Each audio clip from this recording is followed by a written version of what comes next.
Hello everyone, welcome to another session of AP Human Geography with Mr. Elrod. We're continuing on in Unit 4, discussing political organizations of space, and today, very similar to our previous videos, we're going to be looking over some important key terms within political geography, understanding some of these key concepts, especially as it relates to how states are going to interact with one another, and some specific instances that refer to each of these particular terms.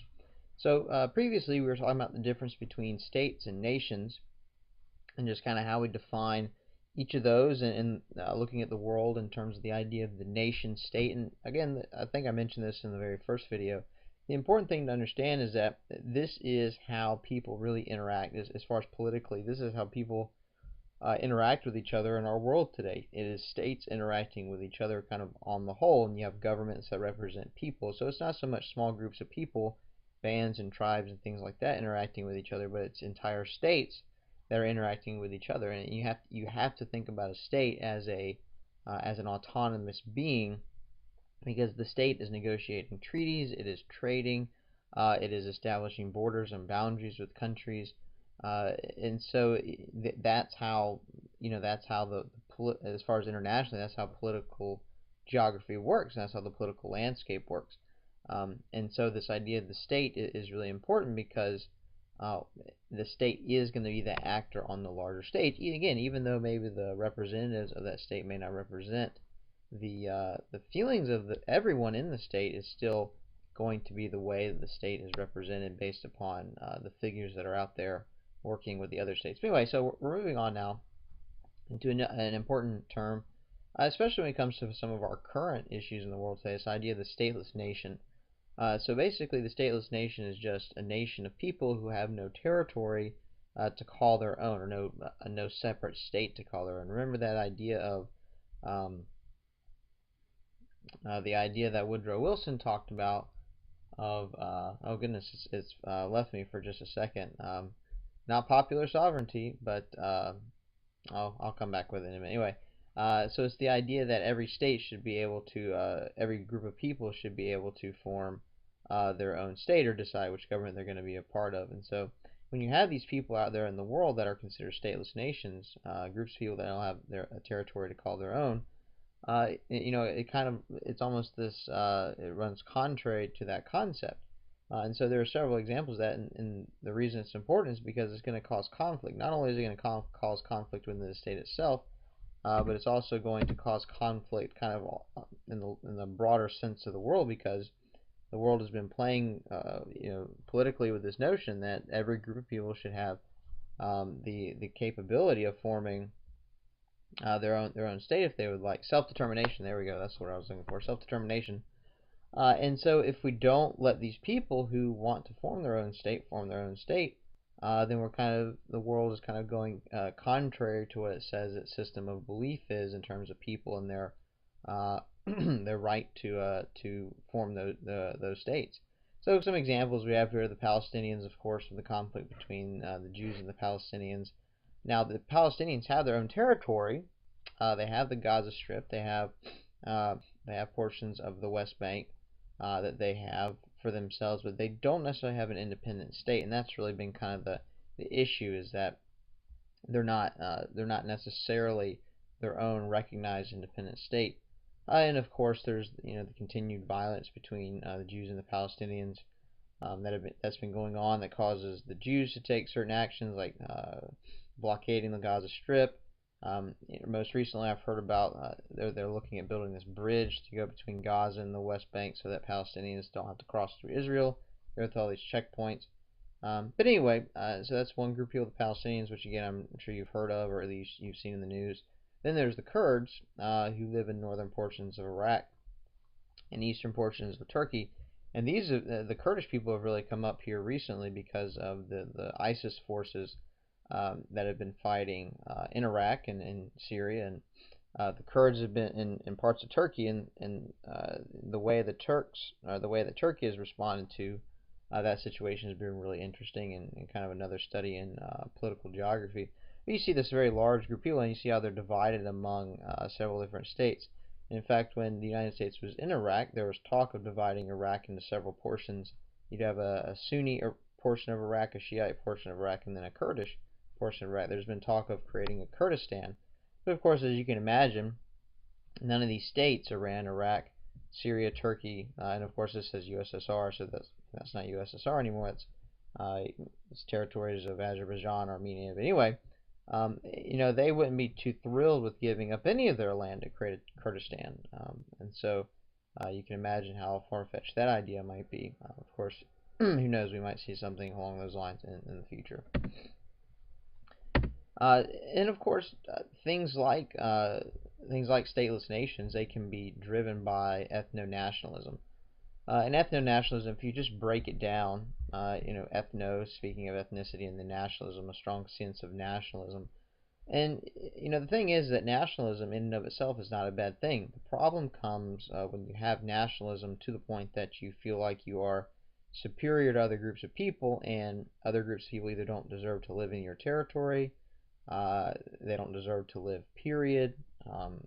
And so things along those lines, it incites violence from one group of people to another.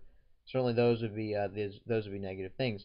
But if we look at ethno-nationalism in the world, what causes some of these problems in things like stateless nations? Well, it could be ethno-nationalism, which causes maybe people like the Palestinians the inability to live within the context of the state of Israel.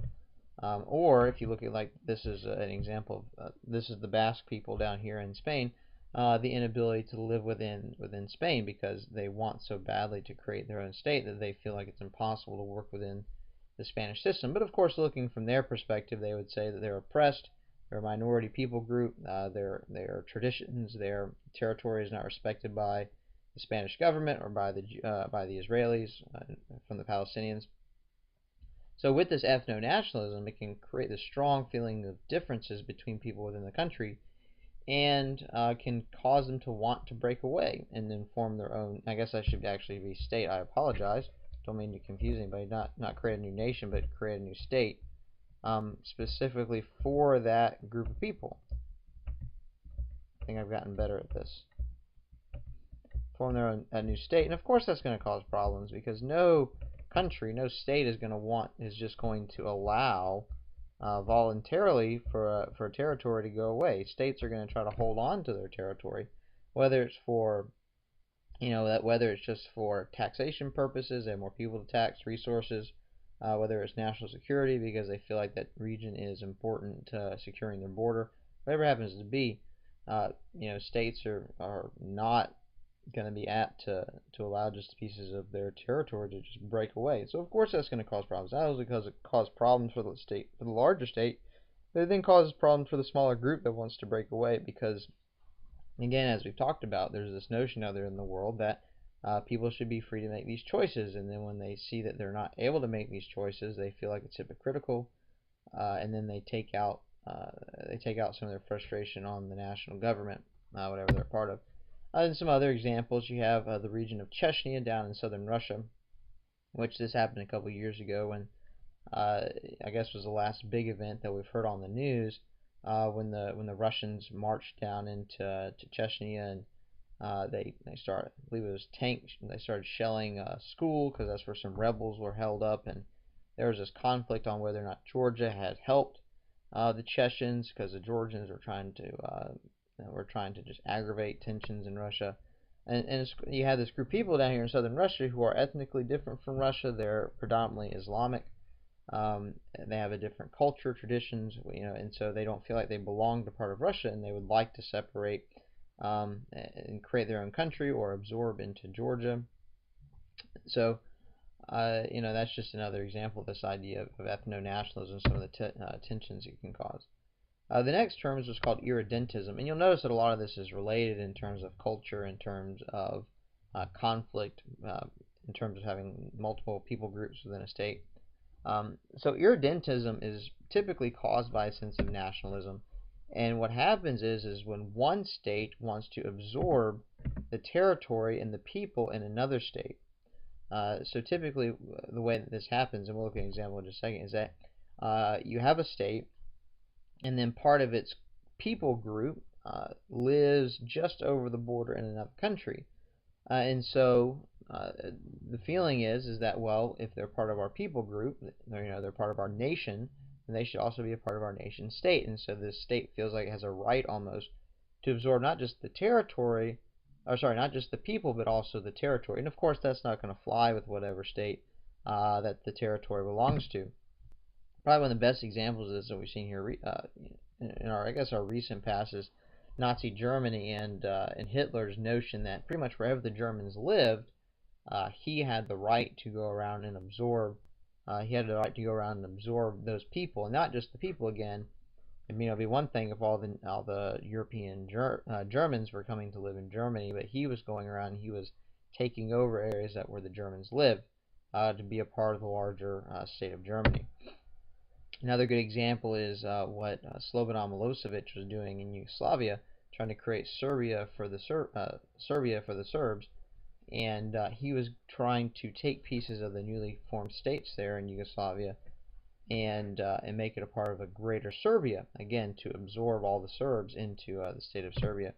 And so this is an excellent example here of this idea of irredentism. What was happening in Czechoslovakia just prior to World War II. You'll see this, the kind of this mustardy yellow territory right here. This is an area called the Sudetenland, and this is a territory where a large number of Germans were living within Czechoslovakia after World War I. Well, Hitler was arguing to the powers that be that these Germans that were living in the Sudetenland area needed to be a part of Greater Germany. And so this is what the Allies got together, and this is like the famous speech that Neville Chamberlain makes about creating peace with Germany through giving up parts of Czechoslovakia. And he's having that famous press conference where he's waving the piece of paper in his hand. Anyway, so of course Hitler takes his territory over. Now, kind of the side note to that is that apparently this is where the Czechs had set up most of their defenses against Germany, against possible German aggression. So once Germany absorbed the Sudetenland, then not only did they absorb the German people, but they also absorbed the Czech defenses that would have been against Germany. And so, of course, we know not much longer after that, Germany is going to roll into Czechoslovakia and then take over the entire territory. And, of course, nothing is going to happen as a result. And so, we'll go over a couple more terms. I think I might be running out of time. Is you have what's called a buffer state. And so basically a buffer state is just a territory that turns into a state to try and create a cushion between two states that might have had some historical conflict. So it's really just to stop problems or prevent problems. It creates a buffer between two states. A good example of that is the state of Mongolia. That was formed in between Russia and China to try and separate the two. You see here Mongolia.